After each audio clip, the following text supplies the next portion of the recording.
Welcome to day 9 of the 12 days of Christmas at Lori's Country Cottage. Today's lineup is all about color confidence, scrap busting fun, and super useful notions. Here's another great find from Quilt Market, Elevate Your Scrap Sewing Projects by Sally Ann Harrison. This book is filled with small projects and it's meant to help you use up your scraps. We all have scraps as quilters, and there are some excellent projects in this book to help you use up your scraps. You're going to learn, there are tons of diagrams, tips, and tricks. She teaches you about some tools you need, basic sewing instructions, and then here go the projects.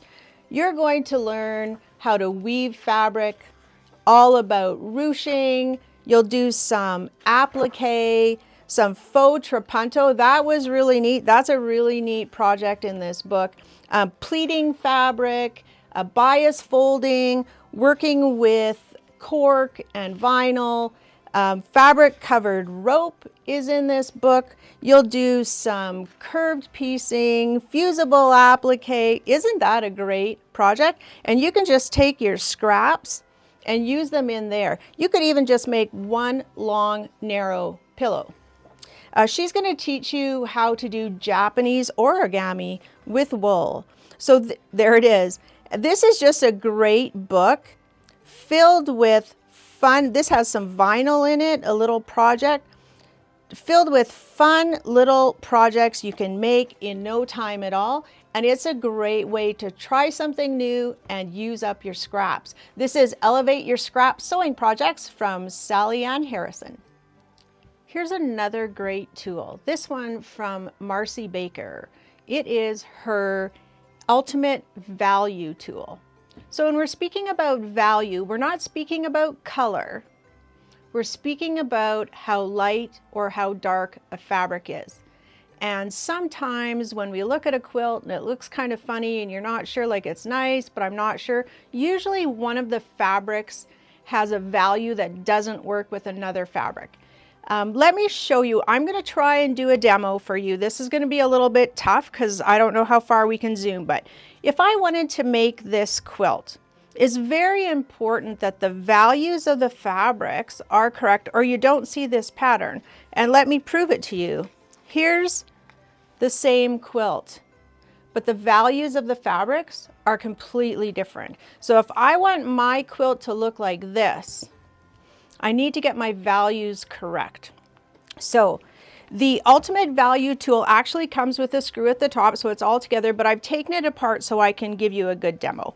The first couple of sheets are instructions. Then you have 12 separate pages of pure color. So this is not the whole color wheel. We're not working with color. We're working with value, all right? And then you get some grayscale, and then she's taken the pure colors and added gray, just to give you some tones to help you when you're choosing value. So I wanna show you, hopefully, how this works. So I'm just gonna take the top 12 cards, and that's what I'm gonna work with. So there, you'll notice there are 2 dots with each color, a teeny tiny dot here and then a larger dot.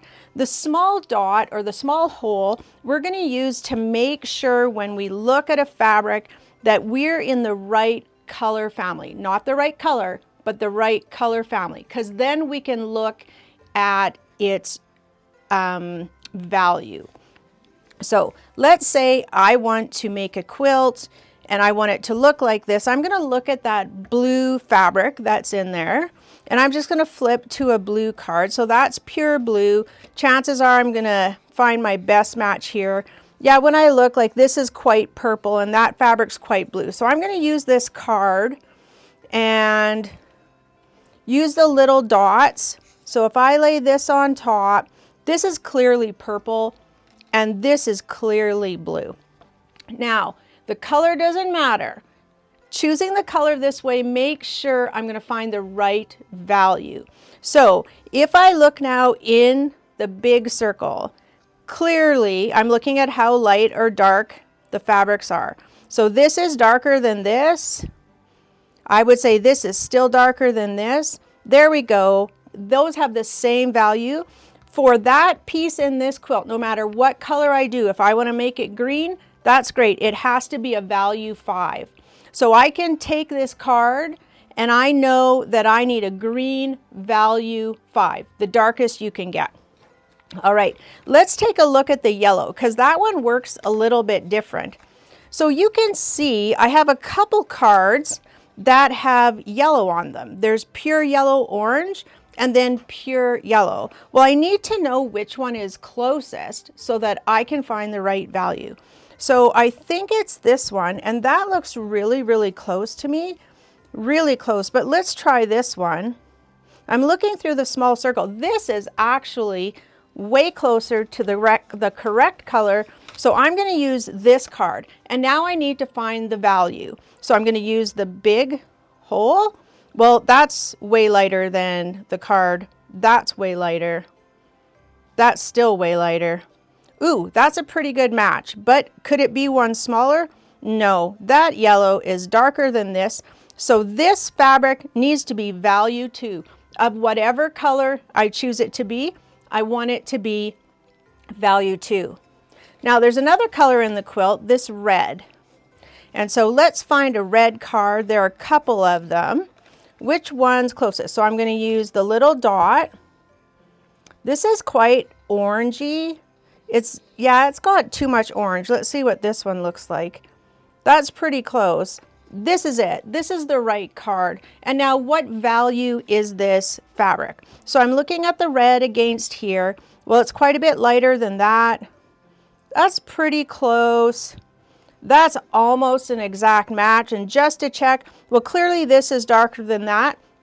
So this is a value 3. Wherever we see red in this quilt, no matter what color we choose, it should be value 3. This tool works fabulous with the Essential Color Card deck. You use the color card deck to find the right color. You use Marcy's Ultimate Value tool to make sure you have the right value so that you have the depth and the dimension of the quilt that you want. Even if you change all of the colors, if you keep the values the same, you will have this look in your quilt. This is the Ultimate Value tool from Marcy Baker, and it will be a great addition to your quilting space. Here's another handy ruler from Creative Grids. This is the 8.5 by 18.5 inch ruler. Now I've only been using it for a couple of days, but I find myself reaching for it more and more as I get used to having it. So it's nice to have that 8.5 inches if you're working bigger than 6.5. But it's not as big as my 12.5 by 24, which is a monster, the Big Easy that I pull out all the time. This is kind of a handy size to have. Now, it's not long enough to cut full strips from your fabric, but it's meant for other uses. But first, let's just talk about Creative Grids. It's got the patented non-slip technology on the back like you expect from Creative Grids. It's got the white marks in full inches, and then the black dots are the half-inch marks. It's got its regular center line, so this is the center of the ruler. If you want to center something, you measure out from that dot 2.5 or 4 inches or whatever, and then you know that's the center of the ruler. It's got the regular Creative Grids markings at the 1/4 inch and 1/8 inch, and then it's got 30, 45, and 60-degree lines to help you with diamonds and triangles and half square triangles. So where would you use this ruler? Well, I went through my bucket of leftover things, and look at that, an 8.5 inch square. So if I needed to square up 8.5 inch squares, this is the perfect ruler to do that. But I think most often I would use it when doing borders or strip sets or something like that that are bigger than 6.5 inches. So this is super easy. It happens to be an 8.5 inch border that I use for a quilt, so I could cut 8.5-inch squares. But even if I'm doing, let's say, 5-inch strips, it's just easier to have a shorter ruler than having the full 24.5-inch length of a full-size ruler. We all know that we need to start off with standard rulers, the rulers that everybody needs. And then as you quilt more and become more proficient and you branch out and learn new things, you can always learn and use new tools. And so I feel like this is a ruler that would be very useful in my sewing room. I love the non-slip along the 1/4 inch on one edge and the 1/2 inch on the other edge. And it's just easier to handle than my 8.5 by 24 or my 12.5 by 24. So this is the CGR 818, the 8.5 by 18.5 ruler from Creative Grids. Here's a great notion, especially if you go to classes or retreats, or you need to pack up your sewing things every time you sew. It's a magnetic pin cup, and this is the large size. So the top comes off, it becomes the base, and when you set your cup up in, your pins pop up. Now, if you're careful to put your pins all with the heads facing up, they stay like that. They're a magnet. And so you can use your pins, and when you're done, lift your cup, put the lid back on, and you can easily transport your pins. It holds easily 100 pins, and the pins can be up to 53 millimeters or 2.1 inches. This is the magnetic pin cup, size large. And here's our final scissor from LDH, the Canadian company out of Mississauga, Ontario. When I gave Deborah the list of 12 Days of Christmas items, she looked through it and said, geez, I sure would like to try one of those LDH in a shear. And I said, awesome, pick out the ones you want. So she went and did some research on the website and came back with the 8-inch rubber handle shear. Now these shears are forged from carbon steel and manganese, and they are their best-selling shear. The handle is covered with rubber, so what that does is it adds some comfort, but also adds a little bit of weight, and it makes the handle holes just a little bit smaller. When Deborah was looking at the shears, I mentioned to her that at the LDH booth, I tried the 9-inch shears, and I felt they were too big. I felt the blade was maybe okay, maybe a bit long, but the hand holes were too big for me. They would not have been comfortable. So I was glad that she chose the 8-inch and the rubberized handles to make those hand holes just a little bit smaller. Shears are meant for big cuts through fabric. These scissors are beautiful. As with all LDH scissors, you have a lifetime warranty for manufacturer defects, and you can have them sharpened for free if you pay for postage. They also have a lifetime warranty. You're going to love these scissors. They are the LDH 8-inch rubber handled shears. Here's a great notion for bag makers or anyone who uses zippers. Cork and vinyl are very popular now because you can sew with raw edges. And these zipper guides from Classy Creations are going to help you get everything straight. So you get 3 zipper guides in the package, a 5-inch, a 7-inch, and a 12-inch. And they're good for size 5 or 4.5 zippers. So that's our Emmeline zipper by the yard and the by Annie's zippers that we carry in the store. But I'm going to show you that you can even use it with smaller zippers. So here's how it works. I've just got a piece of zipper by the yard, and it's size 5, and I'm going to take this zipper guide and I'm just going to push it on, and you can feel it snap in, so the zipper is stuck in there, but I like to just give it a push. So now my guide is on the zipper. I'm going to take my double-sided tape take off about how much I need. And now I can use the zipper guide to align my tape. So my tape is against the guide. Now I wouldn't have to put it against the guide. The guide is what's going to make my cork or my vinyl straight. So I will peel the paper off.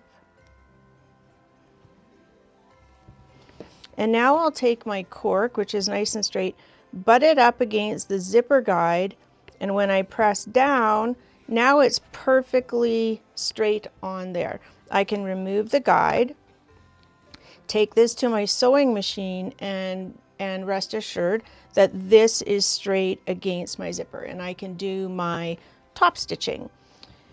So here is a smaller zipper, and I just wanted to show you that even though it doesn't attach, like it doesn't snap on, I can still use it to line up my tape or my cork against a zipper, even though it doesn't slide on.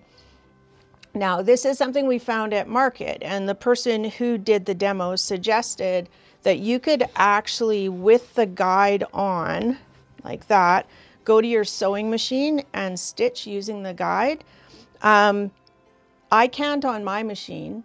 No matter what I did, I put on an open-toed foot, I moved my needle farthest to the left. I have a little piece on my sewing machine that sticks out on the left, so it would hit that guide. So I would never stitch with the guide on my machine. If you are going to try it, only hand crank your machine and see if anything hits this. Most machines have a piece that sticks out from their foot. So although she suggested you could stitch with it on, I would not take a chance doing that. But I don't really need to, because I can use my zipper foot or my open-toed foot, run it along my zipper, which will be straight with my cork. So if you've been busy making our chapstick holder and gift card holders with the printed vinyl, or the pretty pouches that we have that use that raw edge vinyl, the Classy Creations zipper guides are going to make things really easy for you. Elevate Your Scrap Sewing Projects book is packed with inspiration to help you turn every last bit of fabric into something fabulous. Pair it with Marcy Baker's Value Tool, a must-have for choosing colors and values that make your quilting projects shine. And for the notions we reach for again and again, the 8x18 Creative Grids ruler for accurate cutting, a magnetic pin cup to keep your pins tidy and safe, and zipper guides to make zipper installation easier than ever. Perfect tools for stitching, quilting, crafting, and creative joy in between.